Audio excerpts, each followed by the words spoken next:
If you're going through a difficult moment of your life right now and you're feeling undersupported, there is an internal shift that we can make that can completely transform this experience for us. My name is Ashley, and today I'm going to explore a skill that I like to call opening to the field. Opening to the field is about listening.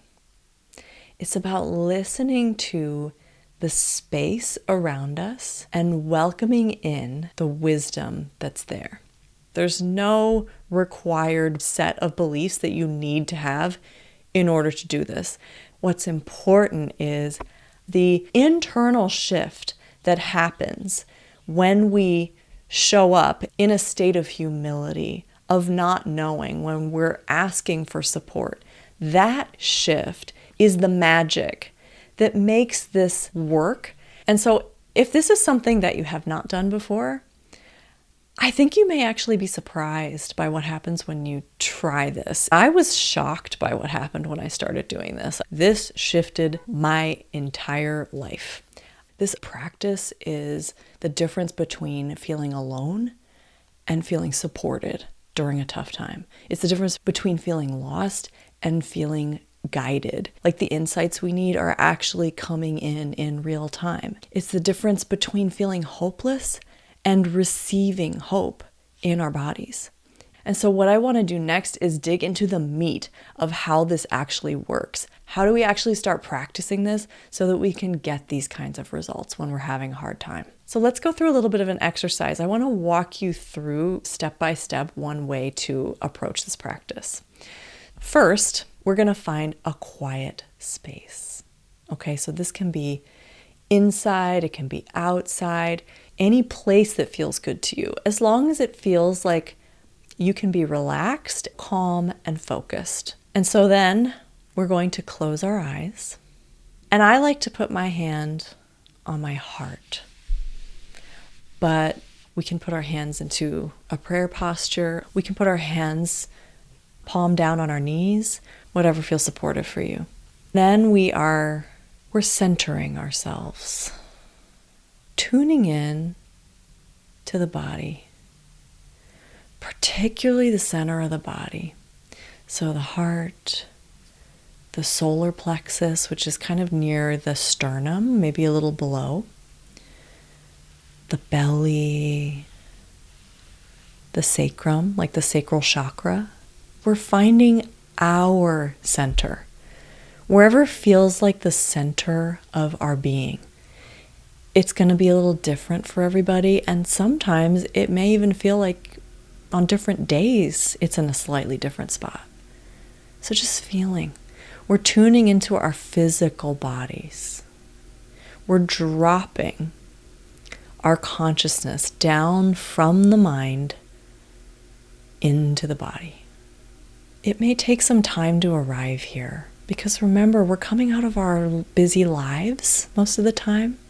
So giving yourself time to arrive in this state, even if you only have 3 minutes to do this, spending a whole minute just settling in, really powerful.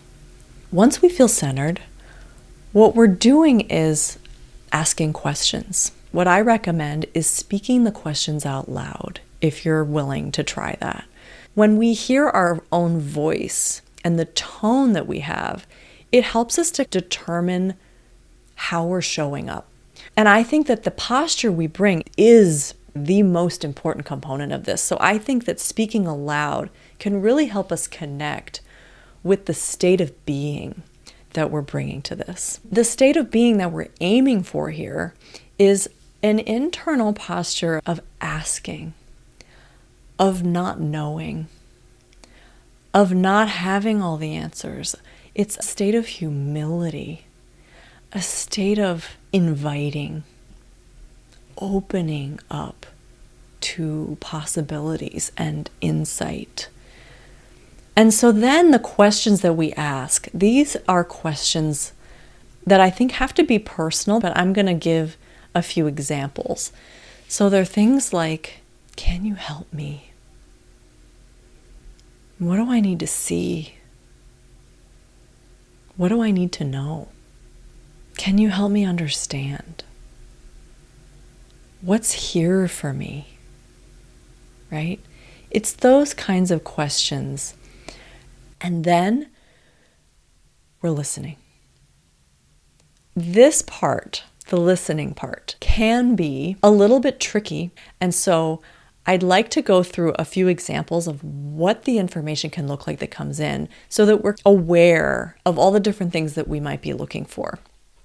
Sometimes for me, the answer will come in so clear and so fast that it literally almost blows right past me.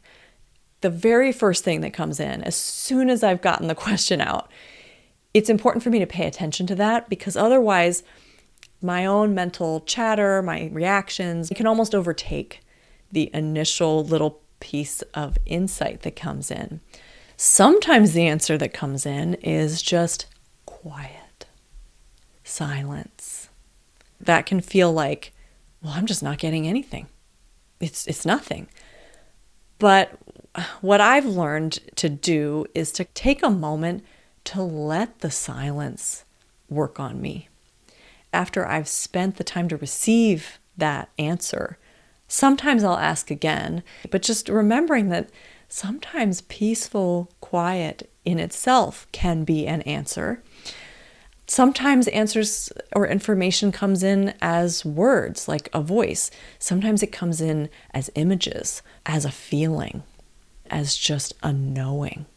Like we know something suddenly that we don't even know how we know it.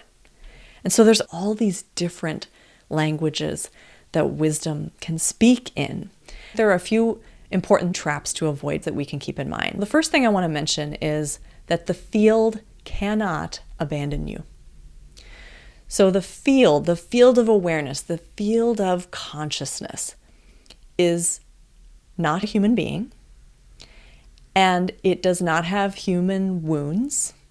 So even though we as humans often have abandonment wounds, we often have beliefs that we can be abandoned by even God or the divine or the space or the field or whatever it is, right? And so it is easy for us sometimes when we feel ignored, we feel like we're not getting answers back, or we feel like we're not getting the answers we want, to feel like we're alone, to feel like the field has abandoned us. But it can't. The field is everywhere and everything, and it is available to all of us equally at all times. So just remembering when you hear that thought come in, okay, I hear that, I'm putting it to the side, because I know that that's not possible. The second thing that I want to mention is the pitfall of getting trapped in mental questioning. So mental questioning is something that is going to happen to everyone. We're going to be questioning, was that the wisdom, or was that just my mind, or is that actually something I should listen to or ignore? There's so many mental spirals that we can get looped in, and it is going to happen. It's not wrong that it happens, but just remembering to be aware of it and to kind of just be gentle when it happens, and remember that it's okay if we feel unsure sometimes. We're so used to feeling like we have to know, is this the right thing, or is that the right thing, or what? I need to know the correct thing. But just keep bringing the intention to listen to whatever feels the loudest to you, whatever pulls on you, and especially like whatever feels like it has your best interest at heart. That's a big one. Feeling for what piece of insight feels like it has your highest and best interest at its heart. The third thing I want to mention is looking for a specific answer.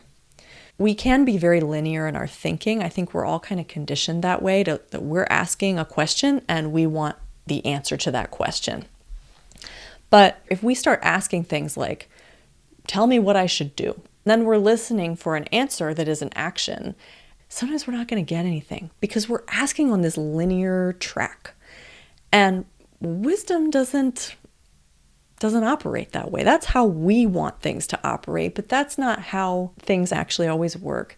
So when we ask a question, trying to ask what's here for me rather than what should I do, And then listening for whatever the wisdom is and not just waiting for a directive. Just remembering that, I think, is really important. I, to this day, feel incredibly humbled when I think about how much my life has changed because of this practice. It is probably one of the biggest shifts that has ever happened in my life. And I'm so incredibly grateful for it. And even though, yeah, it is still challenging for me sometimes, I still struggle with all three of the things that I mentioned to you as potential pitfalls. It's an ongoing relationship. Even if you are someone who has a regular prayer practice or meditation practice or listening practice, all of this stuff is a constant learning and a constant evolution. I would love to hear from you where you are with this. What feels like the most compelling piece of information for you from this video? What do you do when you are asking for answers? What kinds of things work for you? If you did miss the first episode in the Darkness series, you can just go under playlists here on the Live at Your Edge channel and find it under the Darkness series.